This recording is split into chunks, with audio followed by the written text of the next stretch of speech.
नमस्कार दोस्तों, मैं हूं जीत और आप फिर से देख रहे हैं जी टाइम्स। यूपीएससी का रिजल्ट आया, पूरे महकमे में खुशी की लहर है और खुशी की लहर बस्ती ज़िले में भी है। बस्ती ज़िले में क्यों है? क्योंकि बस्ती ज़िले के युवा, बस्ती ज़िले के लाल ने आईएएस में अपना स्थान बनाया है।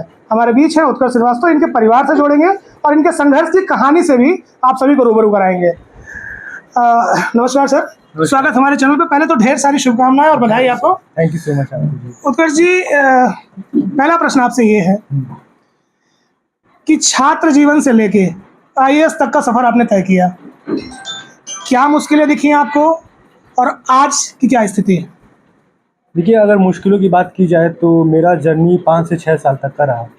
इसमें 2020 से मैं अपने अटेम्प्ट्स को देते आ रहा हूँ। फर्स्ट सेकंड 2 अटेम्प्ट्स में तो मेरे प्रीलिम्स ही नहीं हुआ। थर्ड अटेम्प्ट में मैंने मेंस लिखा, लेकिन उसमें 15 नंबर से मेरा इंटरव्यू कॉल रुक गया। फोर्थ अटेम्प्ट में सीसेट में मैं फेल हो गया क्योंकि मैं थोड़ा ओवर कॉन्फिडेंट हो गया था। अच्छा। फिर फिफ्थ अटेम्प्ट में ये 498 रैंक मुझे हासिल हुई है। अच्छा, 498 रैंक है आपकी? 498 रैंक है मेरी जी। और अभी की बात की जाए वर्तमान समय में तो अभी तो लोगों की मतलब बधाइयाँ आ रही हैं, बधाइयाँ ही दे रहे हैं मुझे और परिवार का प्यार मिल रहा है काफी। थोड़ा अपनी शिक्षा दीक्षा के बारे में जो है विस्तार से बताएं। फर्स्ट टाइम मैंने सेंट पॉल स्कूल गोरखपुर से कंप्लीट किया है। 12th मैंने श्री गिरिजेश सिंह इंटर कॉलेज से कंप्लीट किया। कहाँ पे है गिरिजेश सिंह इंटर कॉलेज? ये गोरखपुर में ही पड़ता है। गोरखपुर में। हाँ। अच्छा। उसके बाद मैंने दीनदयाल उपाध्याय गोरखपुर यूनिवर्सिटी से bachelor of arts political science and geography का मैंने स्नातक डिग्री उसमें हासिल किया। अच्छा, गोरखपुर यूनिवर्सिटी से आप? गोरखपुर यूनिवर्सिटी से मेन कैंपस से है? हाँ, मेन कैंपस। उसका 2019 में मैं पापा फादर के साथ अपने आगरा शिफ्ट हो गया क्योंकि मेरे फादर वहीं पोस्टेड थे। क्या करते हैं पिताजी? पिताजी मेरे सेवानिवृत्त हैं, एओ है, अकाउंट्स ऑफिसर है। अच्छा, अकाउंट्स ऑफिसर। हाँ। उसके बाद 2021 में जब इनका रिटायरमेंट हुआ तो मैं नोएडा चला गया अपनी बहन के पास। तो मैंने वहीं रह के पढ़ाई की। लेकिन हाँ, मैं इसमें एक ज़रूरी चीज़ बताना चाहूँगा कि मैंने कोचिंग इंस्टीट्यूट्स का हेल्प नहीं लिया, मैं खुद से ही पढ़ाई करता था। हाँ, मैंने टेलीग्राम, यूट्यूब के मदद से ऑनलाइन मतलब मीडियम के थ्रू। ये एक मुद्दे की बात है, मैं इस पर प्रकाश डाल दूँ। इन्होंने कहा कि मैंने किसी कोचिंग का सहारा नहीं लिया।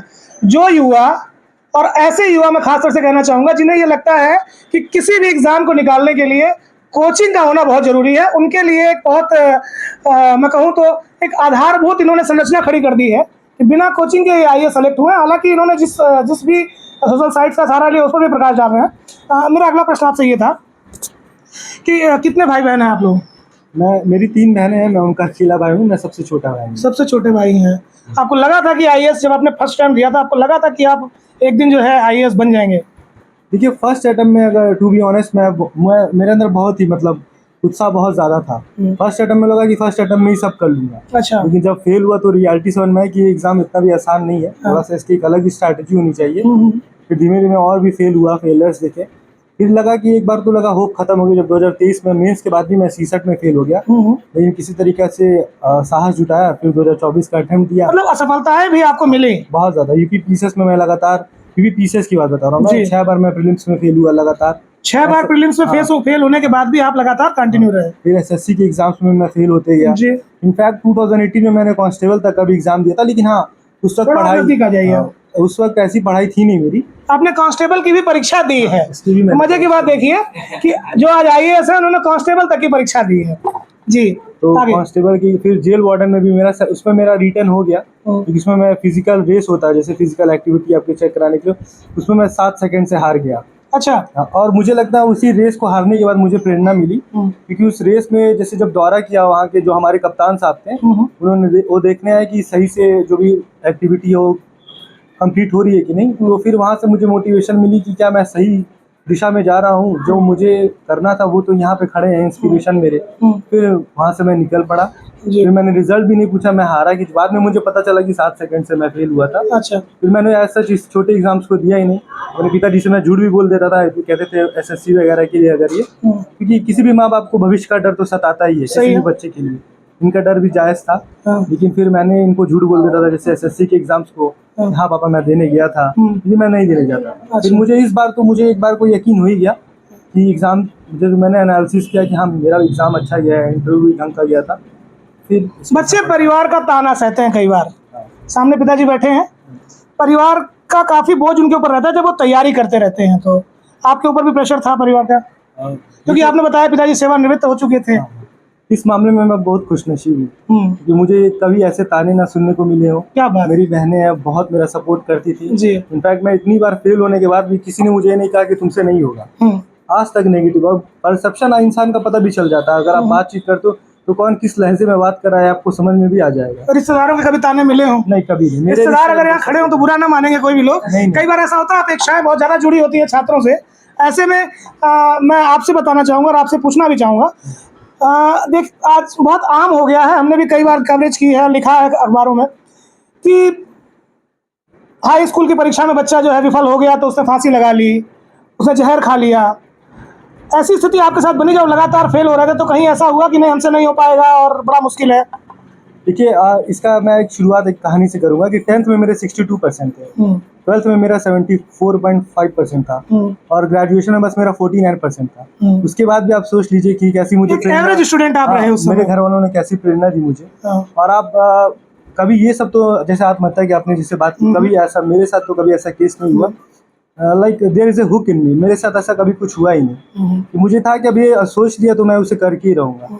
फेल भी हो जाता तो मुझे ऐसा कुछ फील ही नहीं होता, तो कोई बात नहीं, नेक्स्ट अटेम्प्ट लेंगे। तो अब सबसे बड़ा सपोर्ट जैसे मैंने बताया परिवार ही है, ये चलो बेटा कोई बात नहीं, नेक्स्ट अटेम्प्ट की तैयारी करो। देखिए, अभी 10 दिन पहले तक तो आपसे ये सवाल नहीं किया जा सकता था, लेकिन क्योंकि आज आपने अपने आप को सिद्ध कर दिया है, आप एक IAS ऑफिसर हैं अभी, क्योंकि आपने सेलेक्ट तो आप हो ही गए हैं, तो मैं आपसे ये पूछना चाहूँगा कि ये जो युवा हैं आजकल के, जिन्होंने बहुत जल्दी अपना साहस छोड़ दिया है, उनको लगता है नहीं आगे कुछ नहीं हो सकता, इनको कुछ प्रेरणास्पद अगर आप बताना चाहें तो? देखिए, सबसे इम्पोर्टेंट है कंसिस्टेंसी और सेल्फ बिलीफ। अगर आपको खुद पे यकीन नहीं है तो आप छोटी से छोटी रेस भी हार जाओगे, चाहे वो 100 मीटर की रेस क्यों ना हो। यकीन रखेंगे तो अभी मैं एक एग्जांपल से इसको कोट करना चाहूँगा। इसी बार रैंक 91 है मनोगत, वो विजन अपना लॉस कर चुके थे, फिर भी उन्होंने UPSC जैसी टफ एग्जाम को क्रैक कर लिया अपनी माँ के बदौलत, और उनका भी मेहनत था। तो उनसे बड़ा कोई प्रेरणा हो ही नहीं सकता है। सही। और सबसे जरूरत यही, जैसे मैंने बताया, कंसिस्टेंसी, परसिवरेंस एंड डेडिकेशन। इससे कोई भी एग्जाम, इससे भी टफेस्ट कोई एग्जाम आप उसको भी क्लियर कर लोगे। तो अभी आप क्या आगे क्या प्लान है इसमें? अभी आप जो है ट्रेनिंग वगैरह तमाम चीज़ें भी होनी है, इसको किस तरह से देख रहे हैं आप? देखिए, अभी तो मैंने बस ये सिद्ध किया कि मैं एक अच्छा स्टूडेंट हूँ, एक अच्छा प्रशासक तो मैं अभी अपने आप को नहीं मानूंगा। जब तक मैं अपनी जो कार्रवाई मुझे दी जाएगी, अगर मैं उसका सही तरीके से निर्वहन कर पाऊंगा तो जरूर फिर मैं इस बारे में और कमेंट करने के लायक बनूंगा। और मैं अपनी तरफ से पूरी कोशिश करूंगा कि जो नेशन सर्विस है उसे मैं करूँ, जो एज ए पब्लिक सर्वेंट जो भी मेरे एंड से हो पाएगा, मैं अपने कॉन्स्टिट्यूशनल ड्यूटी के अंदर सारी ड्यूटीज का निर्वहन करूँ। ये है IAS ऑफिसर, और मैं उनके पिताजी से जोड़ता हूँ डायरेक्ट, बिना ज़्यादा समय गंवाए। चाचा जी, आप बैठे, आप आ जाए, आप यहाँ हैं, यहाँ बैठे आप, क्योंकि अब बहुत गर्व का क्षण है आपके लिए बैठने लायक। मुझे एक कुर्सी दे दे, वैसे कोई बहुत ज़रूरी तो नहीं है, लेकिन फिर भी। सुपुत्र आपके IAS हो गए, एक पिता के लिए मुझे नहीं लगता इससे ज़्यादा गौरवान्वित करने वाला कोई क्षण होगा। भारत की सबसे बड़ी परीक्षा आज आपके सुपुत्र ने पास कर ली है, कैसे देखते हैं इसको? इसको बहुत सफलता के रूप में बहुत बड़ी गदगद है आज, बिल्कुल गदगद। इतनी खुशी इससे पहले कभी हुई थी? साथ है तो और गदगद है। इतनी खुशी जो है इससे पहले कभी हुई थी? हाँ, सोचा था कि आपके परिवार से कोई IAS हो जाएगा? सोचा था साहब, इसलिए कि बहुत शानदार जवाब आपने दिया है। सोचा तो था, बहुत मेहनत कर रहा था, इसलिए हम एकदम 100% से। झूठ भी बोल चुके थे आपसे कई बार ये? नहीं, वो तो इनके भविष्य को लेकर कि कहीं कोई जॉब अगर मिल जाए तो अच्छा है। हाँ, बस, और उसके पीछे और कोई। जैसे आप एक सरकारी कर्मचारी थे, रिटायरमेंट के बाद हाथ पर थोड़ी तंगी तो आती है, ऐसे में बच्चों को पढ़ाना फिर यहाँ तक पहुँचाना, देखिए वो सब सब हो जाता है, सब हो जाता है। अच्छा, अगर बच्चा पढ़ता है तो आप मैनेज कर लीजिए। मेरा ऐसा मानना है कि उनकी कहानी से कहीं ज़्यादा आपकी कहानी आज अभिभावक को समझने की जरूरत है। अभिभावकों पे बड़ा प्रेशर होता है अपने बच्चों को सफल करने का, आप अभिभावकों को क्या संदेश देंगे? अभिभावकों को यही संदेश देंगे कि वो बच्चों को प्रोत्साहित करें, उनको आर्थिक रूप से, मानसिक रूप से, शारीरिक रूप से भी। अच्छा, शारीरिक रूप से? हाँ, शारीरिक रूप से, जैसे उनका बच्चों का काम खुद कर ले। अच्छा, हाँ, ये बढ़िया बताया आपने। जिससे पढ़ाई में वो फोकस्ड रहे। तो मैं सभी गार्जियंस को, और फिर कभी भी निराश ना हो, ये बढ़िया बताया आपने। अब ये बताइए, जब ये विफल होते थे कुछ आशा टूटती थी आपकी? कुछ नहीं। हाँ। एकदम नहीं, इनकी बिल्कुल माता जी को जरा बुला दीजिएगा। बिल्कुल नहीं, हाँ। एकदम नहीं। आपको लगता था बच्चा सफल होगा? लग रहा था कि बच्चा और मजबूत हो रहा है। बच्चे को क्या मैसेज देंगे अपने आज? अब बच्चे तो खैर आपके लिए है, लेकिन एक IAS ऑफिसर है, हाँ, क्या संदेश देंगे बच्चे को इनको? मैसेज यही देंगे कि बेटा तुम IPS हो गए हो, शायद इनको IPS रैंक मिले, अच्छा IPS मिले, शायद, हाँ, ठीक है। या कौन सा रैंक मिले अभी तक, तो हो गया है तो जिस भी नौकरी में जाए वो जनहित में काम करे, निष्ठा से करे, और कानून के दायरे में, संविधान के दायरे में काम करे। इससे हम लोगों इनके सिस्टर्स को बुला दीजिएगा, सिस्टर हो इनकी। इससे हम लोगों को बहुत खुशी हुई। हाँ हाँ, बहुत खुशी होगी। अच्छा चलिए, ये तो इनके पिताजी थे, इनकी माता जी से सीधे मैं जोड़ता हूँ आपको। माता जी आप बैठ जाइए आराम से, आप यहाँ बैठ जाइए। क्या चलिए, मैं भी आपका सुपुत्र समान ही हूँ। हाँ मैं बैठा हुआ हूँ। आप बताएं कि बच्चा आपका जो है वो इस समय देश की सबसे बड़ी परीक्षा को पास कर चुका है, आप इसको कैसे देखती हैं? आपको विश्वास था ऐसा होगा? हाँ, विश्वास था? हाँ, विश्वास ये माता पिता दोनों लोगों ने बहुत ही कॉन्फिडेंट आंसर दिया है, दोनों लोग बता रहे हैं कि विश्वास था। हाँ, हाँ, हम लोग बहुत खुश हैं बहुत खुश थे। क्या लगा था आपको कि हो जाएगा? हो जाएगा? कब से विश्वास है ऐसा? जब से तैयारी कर रहे हैं? हाँ, तो तैयारी कर रहे हैं। शुरू से होनहार थे? हाँ हाँ, तेज कुछ कमियां भी बताइए इनकी। कमी नहीं था, पढ़ने में ठीक। माँ लोगों को वैसे भी कमी नहीं मिलती है। मैं बहनों से डायरेक्ट जोड़ूंगा। ढेर सारी शुभकामनाएं। पहले तो आप तीनों लोग इनकी बहन है, क्या शुभ नाम है आपका? रूपर। अच्छा, आपके सबसे छोटे भाई हैं? आई होप आप सबसे बड़ी होंगी। बड़ी बहन हूँ मैं। आप सबसे बड़ी है ना? इनके बारे में बताइए, बचपन में क्या इनकी ऐसी कंसिस्टेंसी थी कि फिर चेंज हुए बाद में? बचपन से तो उसका माइंड बहुत ज्यादा शार्प था। हाँ। बस ये कि थोड़ा पढ़ने में सीरियस नहीं लेता था, तेज शुरू से ही था। कोई पिटाई उठाई की इनकी? नहीं, मैंने तो कभी पिटाई नहीं किया। छोटी बहन थी, थोड़ी मार मतलब थोड़ा बहुत हाँ गलती के लिए मार दिया। और पढ़ाई के लिए तो हम इसको मतलब सक्सेस होने के लिए हम लोग इतने कॉन्फिडेंट थे ना कि एकदम श्योर था। इवन मेरे काम में ना 2 दिन पहले ही ढोल वोल बजने लगे थे। अरे वाह, मुझे इतना ज्यादा कॉन्फिडेंट था इसके ऊपर लेकर। आप सबसे छोटी बहन है इनकी? नहीं, अच्छा, बीच में है। क्या लगा था भाई IAS हो गया आज आपका? हाँ पता बहुत कम बहनों को ऐसा नसीब जो है नसीब होता है। हाँ, क्या हमें कहेंगे? पता था, हम लोग को पता था। बहुत खुशी हम लोग को। हाँ, बहुत खुशी। आप बताएं, आप तो शायद पिटाई भी कर चुकी है IAS की। नहीं, हम लोग को सबसे हम लोग को हर किसी को कॉन्फिडेंस था कि बनेंगे।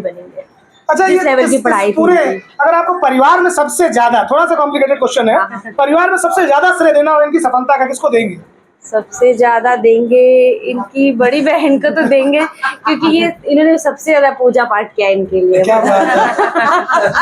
देखिए, ये वो परिवार है जो आज IAS बेटे को पाने के बाद, IAS भाई को पाने के बाद भी अपनी सनातन संस्कृति को नहीं भूला है, अपने ईश्वर को नहीं भूला, और आज तक एक छोटी सी नौकरी पाने के बाद भी लोग भगवान को सबसे पहले भूलते हैं। ये बस्ती शहर में आज आप देख रहे हैं हमारे बीच IAS में चयन हुआ है इनका, और UPSC में चयन हुआ है। IAS या IPS ये तो बात की बात है। एक बहुत ही सुखद समाचार है बस्ती के लिए। ऐसी खबरों के साथ मैं जल्द हाजिर होऊंगा, तब तक नमस्कार। ठीक।